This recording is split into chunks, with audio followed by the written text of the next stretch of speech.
de l'équité. Et dans les épîtres, c'est-à-dire les lettres qui ont été écrites par les apôtres, l'apôtre Paul en particulier, eh bien, dans les épîtres, nous avons d'autres précisions qui nous expliquent qu'est-ce que le baptême. Et en fait, dans les épîtres, nous trouvons l'essentiel de la doctrine chrétienne. Et dans la première épître de Pierre, au chapitre 3, au verset 21, l'apôtre Pierre parle du baptême. Et il dit, parlant de l'eau, cette eau était une figure du baptême, qui n'est pas la purification des souillures du corps, mais l'engagement d'une bonne conscience envers Dieu, et qui maintenant vous sauve, vous aussi, par la résurrection de Jésus-Christ. Au verset précédent, il prend l'exemple, il cite le déluge à travers lequel Noé et ses enfants et leurs épouses ont été sauvés. Et il parle maintenant de l'eau, qui est une image, une figure du baptême. Il dit, ce n'est pas la purification des souillures du corps, mais l'engagement d'une bonne conscience envers Dieu, et qui maintenant vous sauve, vous aussi, par la résurrection de Jésus-Christ.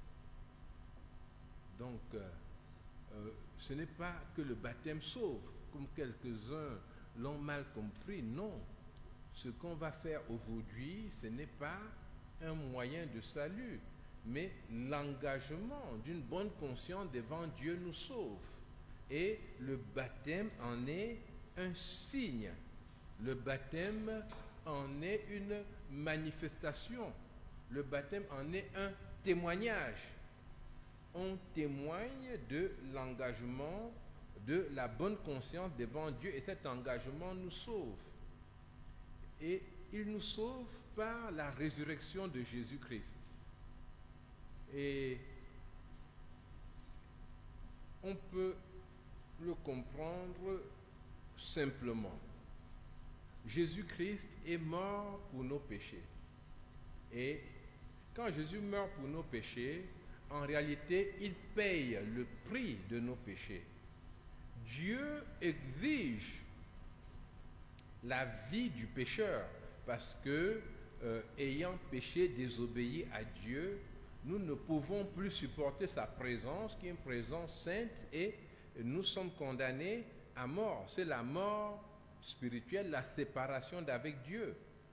Dans le cas d'Adam et Ève, après avoir péché, la mort physique est entrée dans le monde, et c'est une image physique de la mort spirituelle qui attend celui qui pêche, qui désobéit à Dieu. Et Dieu envoie son Fils Jésus-Christ pour être le pont entre l'homme et lui, et permettre maintenant que nous puissions aller vers Dieu. Donc Jésus vient ôter le péché du monde. Il vient porter le péché du monde. Mais quand il prend les péchés du monde, il est offert, il s'offre volontairement en sacrifice à Dieu, comme les animaux du temple qui étaient sacrifiés et qui portaient les péchés des hommes, mais ils étaient sacrifiés à la place des hommes qui avaient péché. Eh bien, Jésus est sacrifié, mais la question, est-ce que ce sacrifice de Jésus est suffisant pour que les hommes puissent s'approcher de Dieu? Le sacrifice est absolument suffisant parce que Jésus ressuscite. C'est-à-dire, il a payé le prix du péché et il est revenu. Donc, cette bonne conscience nous sauve, nous aussi, par la résurrection de Jésus-Christ. Christ est ressuscité.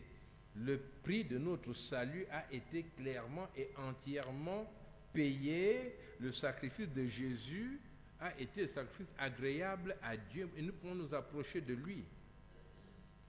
Le baptême des chrétiens n'est pas le premier baptême qui apparaît dans la Bible. Avant le baptême des chrétiens, le baptême chrétien que Jésus-Christ institue, il y a un autre baptême qui est le baptême de Jean-Baptiste. Les deux baptêmes ne sont pas les mêmes. Le baptême de Jean, c'est le baptême de la repentance. Et Jean-Baptiste est un prophète, un fils de sacrificateur, qui vient dans le monde pour annoncer la venue de Jésus-Christ. Et cela se fait conformément aux prophéties d'Ésaïe qui a annoncé le serviteur de Dieu qui crie dans le désert et qui encourage à aplanir le chemin, à préparer les cœurs pour recevoir Jésus-Christ. Et Jean-Baptiste a institué un baptême. C'est en cela qu'il est sans doute l'un des plus grands prophètes qui ait existé. Parce que Jean-Baptiste institue un rite nouveau. C'est le baptême qu'il va faire dans les eaux du Jourdain. Et les eaux du Jourdain n'étaient pas des eaux avec une propriété particulière. C'est que dans le Jourdain, il y avait assez d'eau pour qu'ils puissent plonger les gens dans l'eau. Parce que Jésus baptisait lui aussi à Hénon, près de Salim, comme le disent les Écritures. C'était pas pas au même endroit que Jean-Baptiste. Le baptême là-bas était lié simplement à la repentance et non à la qualité du fleuve. Et quand Jean-Baptiste fait ce baptême dans le Jourdain, celui qui vient se faire baptiser montre qu'il renonce à son péché. Et ceux qui se faisaient baptiser par Jean-Baptiste le faisaient parce qu'il avait choisi de quitter le péché. Il ne voulait plus vivre dans le péché. Donc le baptême de Jean était perçu par les Juifs comme un baptême qui les purifiait des souillures de leur corps, c'est-à-dire pas des souillures physiques, mais le baptême de Jean était perçu comme quelque chose qui enlevait leur péché. Pour bien le comprendre, il faut penser au sacrifice des animaux dans le temple. Parce que, à cette époque-là, ceux qui avaient péché devaient aller dans le temple avec un animal. On a le livre du Lévitique qui donne les différents cas de péché avec le type d'animaux avec lesquels on va dans le temple. Et là-bas dans le temple, il y avait des rites d'expiation, des rites de purification. Le pécheur posait la main sur la tête de l'animal et l'animal était égorgé. Par ce système-là, d'une façon symbolique, les péchés de l'homme étaient transmis à l'animal qui était tué. Dieu choisissait donc de tuer l'animal à la place de l'homme par une sorte de substitution. Et les péchés de l'homme étaient pardonnés. Mais vous comprenez bien que si quelqu'un venait faire cela, sans s'être repenti du tout, mais en amenant un animal, mais ça n'avait aucune valeur. C'est pour cela que dans les livres de plusieurs des prophètes, Dieu dit « Je n'aime pas vos sacrifices ». Parce que c'était des sacrifices qui étaient faits, mais leur cœur n'était pas derrière ce sacrifice. Donc, dans le temple, celui qui venait pour offrir un sacrifice, c'est quelqu'un qui avait déjà choisi de se repentir de son péché. Ce n'est pas le sacrifice en lui-même qui enlevait son péché. Le sacrifice était là comme un signe d'obéissance à Dieu que Dieu avait donné et par lequel il voyait que son péché était enlevé. Et la preuve, c'est que le temple a été détruit plusieurs fois. Et quand le temple a été détruit, comment est-ce que les péchés étaient donc pardonnés? Il n'y avait donc plus de pardon de péché, mais les péchés continuaient à être pardonnés parce que les Juifs se repentaient profondément du fond de leur cœur de leurs péchés. Et c'est ainsi qu'il faut voir le baptême de Jean-Baptiste. C'était un baptême où, dans la pensée juive, eh bien, on était débarrassé de son péché en entrant dans les eaux. Mais c'est pas que c'était la vertu de ce baptême-là. Celui qui venait était repentant. Il avait choisi de quitter son péché. Et le baptême de Jean-Baptiste est appelé le baptême de la repentance, en vue du pardon des péchés. Beaucoup de gens sont perturbés quand ils lisent cela dans la Bible, mais c'est comme le sacrifice dans le temple qui était le sacrifice en vue du pardon du péché. Mais celui qui venait pour le sacrifice avait déjà demandé pardon à Dieu. Et le baptême chrétien, lui, c'est quelque chose de supérieur.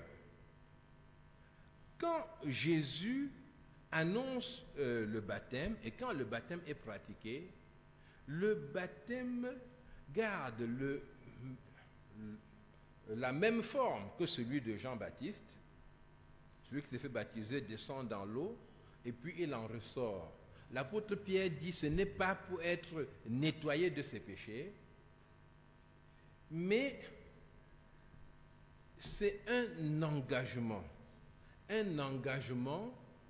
du baptisé envers Dieu. Il s'est engagé et il le montre à la face du monde et il évoque aussi la résurrection de Jésus-Christ. Et ça, c'est très, très important. La descente dans l'eau maintenant va symboliser la mort du croyant avec Jésus-Christ.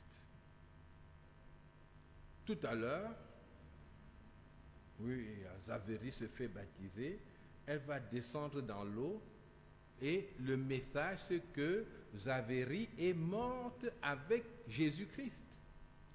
Elle est morte et elle a été ensevelie avec Jésus-Christ. C'est-à-dire qu'il y a une ancienne Zavérie qui vivait selon sa façon de voir, qui vivait, on va dire, dans le péché, c'est-à-dire dans une sorte d'indépendance de Dieu, et cette Zavérie a choisi de commencer une vie différente. Et donc, Dieu nous prend en Jésus-Christ et Jésus-Christ est mort à la croix et la Bible dit qu'il est mort avec tous ceux qui mettent leur confiance en lui. Celui qui se fait baptiser affirme qu'il a réellement donné sa vie à Jésus-Christ. Il descend dans les eaux pour dire qu'il est mort à son ancienne vie. Non seulement une vie passée, mais il n'obéit plus à la puissance qui dirigeait cette ancienne vie et qui est l'esclavage au péché. Les choses qui te dépassent, qui sont trop fortes pour toi, c'était trop bon, je n'ai pas pu résister, eh bien c'est fini. Parce que maintenant, le Saint-Esprit vient dans ta vie pour faire de toi une nouvelle créature. C'est donc la mort avec Christ. Entrer dans l'eau signifie notre unité avec Jésus-Christ dans sa mort. La reconnaissance que sa mort nous a libérés de l'emprise du péché, du pouvoir du péché. Et je précise encore, cette délivrance du pouvoir du péché ne vient pas de l'acte du baptême. Cela vient de l'engagement qui a été pris auparavant avec Jésus-Christ. Le baptême n'est qu'un témoignage public de cette délivrance qui a eu lieu effectivement. Ceux qui se font baptiser disent « je suis mort avec Jésus-Christ ». Maintenant, la sortie de l'eau symbolise la vie nouvelle en Jésus-Christ. Je suis mort et je suis ressuscité. Notre résurrection avec lui. Jésus est mort et ressuscité, et nous qui mourons avec lui, nous recevons ce pouvoir de ressusciter avec lui et de vivre une vie nouvelle dans la communion avec le Seigneur. C'est pour cela que l'apôtre Jean dit à ceux qui l'ont reçu, à ceux qui ont reçu Jésus-Christ, il a donné la capacité de devenir enfant de Dieu. Donc tout ce symbolisme n'a aucune valeur si celui qui l'accomplit ne connaît pas vraiment le Seigneur, s'il n'est pas né de nouveau, s'il n'a pas accepté de commencer une nouvelle vie avec Jésus-Christ dans une dépendance totale de lui. Je pense avoir là expliqué ce qui va se passer dans quelques minutes.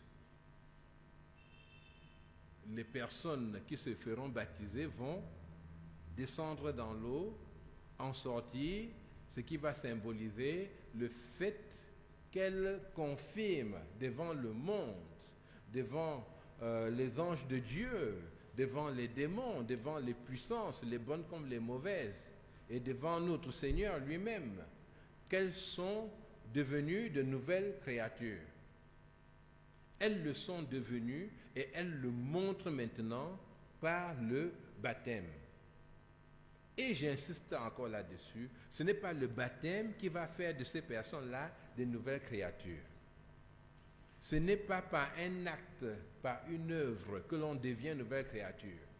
C'est en se tournant vers le Seigneur et en choisissant clairement de dépendre maintenant de lui, en reconnaissant qu'il est mort pour tes péchés et en choisissant désormais de marcher avec lui et de te détourner de tes péchés. L'Esprit de Dieu vient en toi.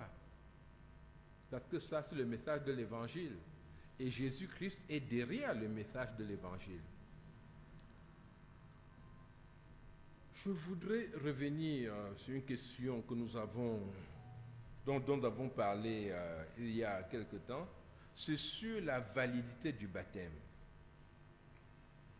La validité du baptême, contrairement à ce que beaucoup disent, ce n'est pas lié à la forme du baptême. Et je n'accepterai pas de baptiser quelqu'un juste parce qu'il a été baptisé sous une mauvaise forme. Ça m'embêterait de faire un nouveau baptême comme cela. Ce n'est pas lié à la quantité d'eau utilisée.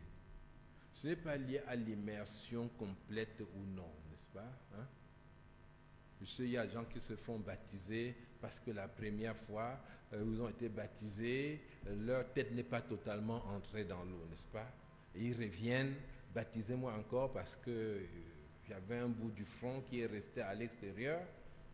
C'est d'ailleurs pour cela que les gens qui baptisent, il faut vous assurer et que vous plongez celui-là dans l'eau parce que le baptisé peut ne pas bien connaître la doctrine et puis continuer à se faire baptiser ailleurs.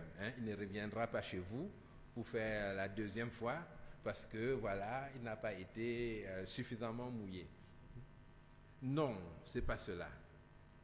Il s'agit d'un témoignage public, clair, d'une vie nouvelle avec Jésus-Christ et qui se déroule avec de l'eau comme symbole.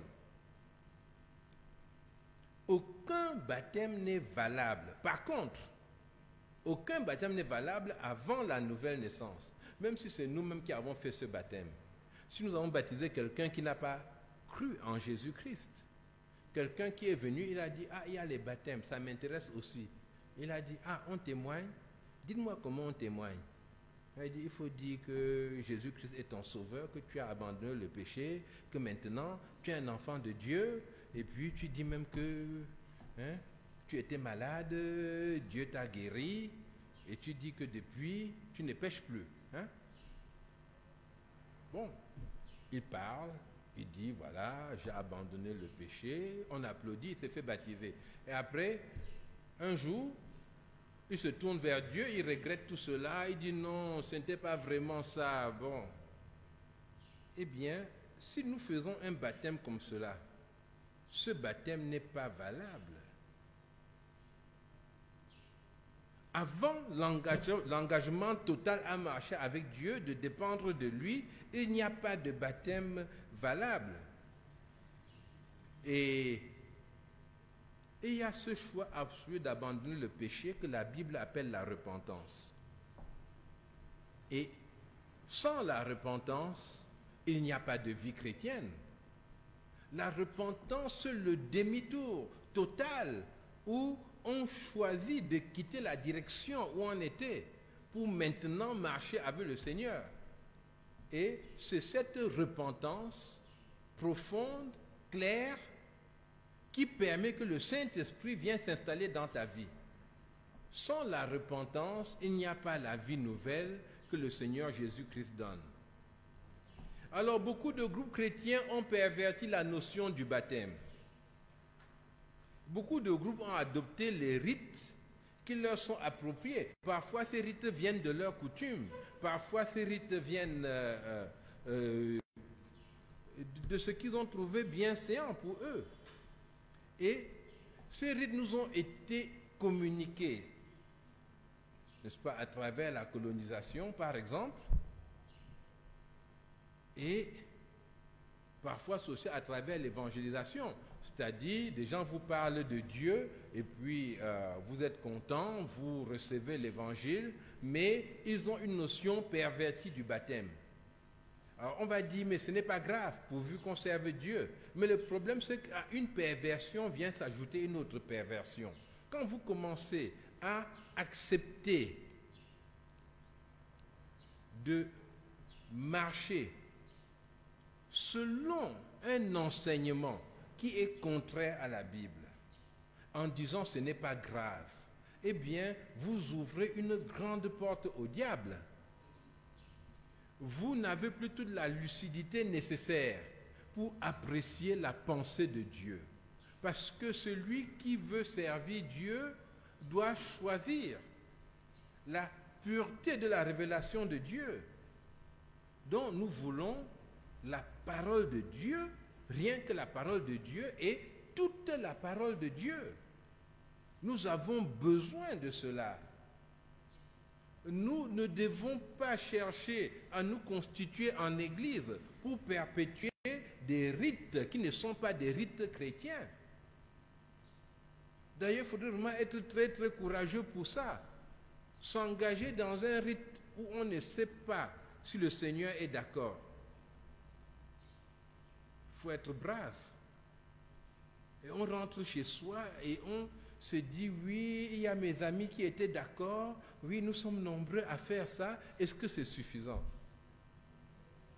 Est-ce que vous savez qu'il y a des groupes religieux qui sont beaucoup plus nombreux que nous et qui sont dans l'erreur? C'est parce que vous êtes nombreux à faire une chose donnée que ça devient la chose que Dieu veut. Est-ce que tu laisses le Seigneur te parler du fond de ton cœur? Est-ce que tu reçois vraiment ce qui vient de lui pour t'engager dans des voies qui le glorifient? Il y a plusieurs groupes chrétiens qui baptisent des enfants. Et cela vient au départ d'une croyance superstitieuse. Bon, je sais que beaucoup ont dit, voilà, il y avait le geôlier à Philippe, la Bible a dit qu'il a été baptisé avec sa famille, et tout de suite on imagine qu'il y avait des enfants dans sa famille. Mais si on s'attache à ça, il faudrait dire qu'ayant été baptisé avec sa famille, même ceux qui refusaient le baptême, on les a forcés à se baptiser, quoi. C'est-à-dire, il y avait sa femme qui disait, je n'aime pas me faire baptiser, je ne veux pas le baptême, et puis on l'a obligé aussi. Mais non, ça signifie simplement que dans sa famille, il y a eu des personnes qui ont reçu l'évangile et qui ont choisi de marcher avec le Seigneur. Et puis aussi, il faudrait que l'on réfléchisse sur la traduction du mot « toute » dans le Nouveau Testament. Quand on dit que la parole de Dieu a été annoncée sur toute la terre, là, dans le Nouveau Testament, quand Paul en parle, est-ce que c'est vraiment toute la terre? Non. C'est ce qui était connu. Hein? Quand on compte, par exemple, les gens qui ont mangé les 5 pains et les... C'était 5 pains et 2 poissons. Hein. Quand on compte ces gens-là, c'était une foule de combien de personnes? Voilà, dites-moi un peu, qui s'en souvient? 5000 quoi? Hommes, ah bon? Mais, et beaucoup de gens pensent que c'était 5000 personnes, n'est-ce pas? Mais c'était 5000 hommes. Là, la Bible a été claire. Donc, à l'époque, ils comptaient comme ça, ils ont compté les hommes qui étaient là. Et c'était 5000. Donc, il faut faire attention. Il ne faut pas contredire l'évangile par une autre partie de l'évangile. Non.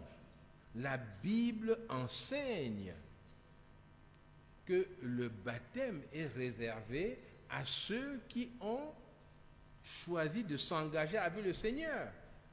C'est un engagement conscient. Donc le baptême des enfants provient du paganisme, c'est-à-dire les doctrines païennes en Europe et en Asie dès les premiers siècles de notre ère, qui faisaient croire que le baptême assurait le salut. Et selon Augustin, Saint Augustin, comme on l'appelle, par exemple, les enfants morts sans être baptisés ne partaient pas au paradis. Et pour eux, le baptême était vraiment lié au salut. Mais il y avait même beaucoup de superstitions dans ces églises des premiers siècles, c'est-à-dire entre le 3e siècle et le 5e, 6e, il y a eu beaucoup de superstitions.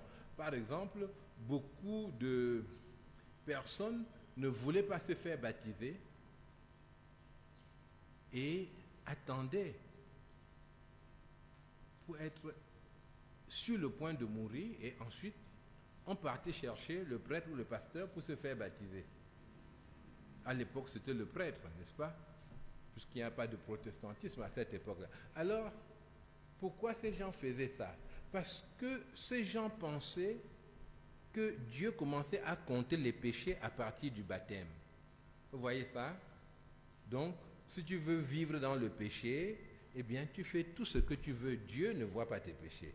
Quand il voit, il ferme les yeux, il dit, oh non, c'est pas grave, c'est pas grave. Mais dès que tu es baptisé maintenant, Dieu commence à compter tes péchés. Alors, qu'est-ce qu'ils ont fait, ces gens? Ils ont dit, je préfère vraiment qu'on me baptise seulement à la fin de ma vie. Et c'est pour ça que beaucoup étaient baptisés sur leur lit de mort. Parce que là, ils avaient fini de pécher, il fallait aller rencontrer Dieu, et puis on se faisait baptiser. Mais c'est de la superstition. Baptisé ou pas, Dieu compte tes péchés. Et baptisé ou pas, tu es perdu. Et tu as besoin de te réconcilier avec le Seigneur. Il n'y a pas de subterfuge.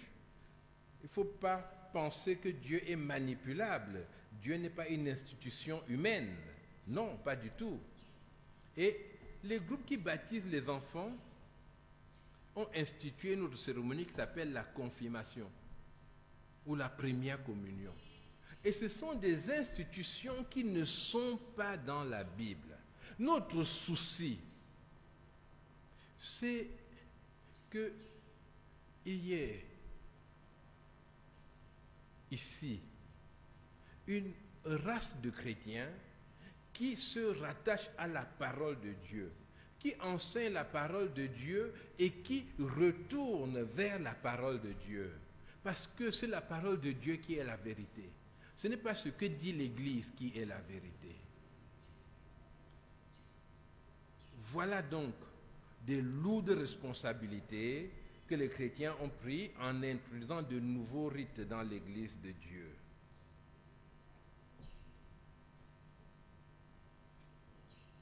En définitive, je voudrais vous dire que le seul désir d'être baptisé ne suffit pas. Il s'agit d'être passé par un engagement qui donne aux croyants le sentiment réel d'avoir pris un risque. Je l'ai déjà dit ici plusieurs fois. Si vous êtes venu à Dieu et vous n'avez jamais eu le sentiment d'avoir vraiment pris un risque sur votre vie, ce que ce n'est pas à Jésus-Christ que vous êtes venu. Celui qui vient à Jésus-Christ doit avoir à un moment donné le sentiment d'un saut dans le vide. Venir à Dieu crée en nous une angoisse que seul le Saint-Esprit peut enlever. Parce qu'on se dit, mais et si je m'étais trompé? Le prix à payer quand on marche avec Dieu est extrêmement élevé. Nous sommes sauvés au prix de notre vie. Ce que Jésus demande, ce n'est rien d'autre que ta vie entière.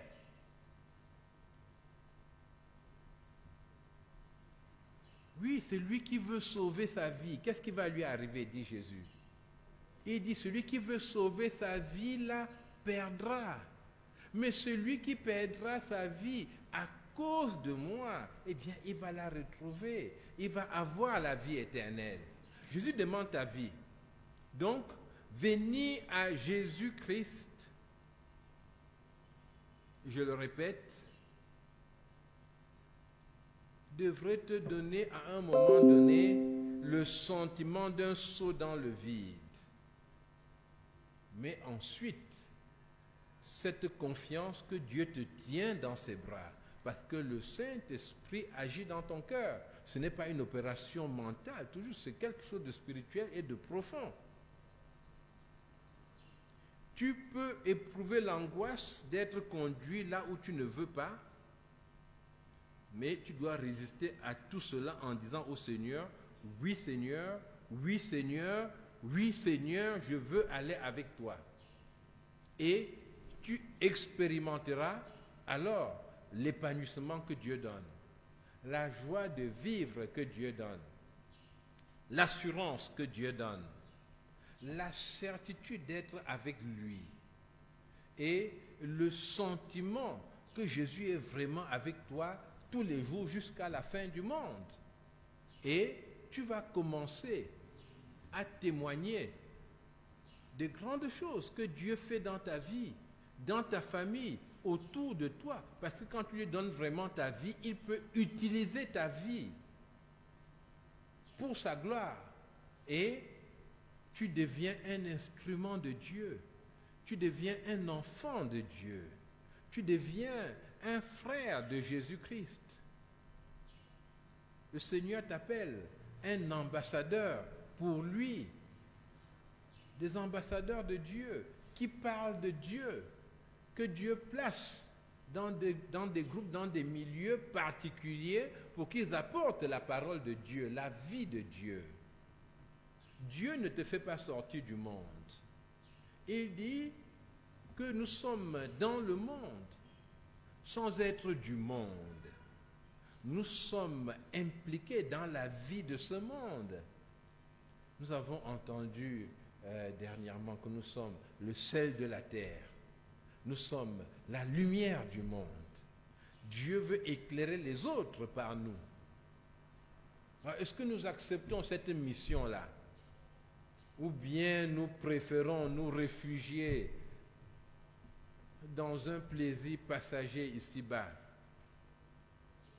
rester dans les liens du péché, dans notre indépendance, dans une religion que nous nous sommes fabriqués nous-mêmes, dans les choses que nous avons entendues d'autres personnes, alors que Dieu a donné la Bible.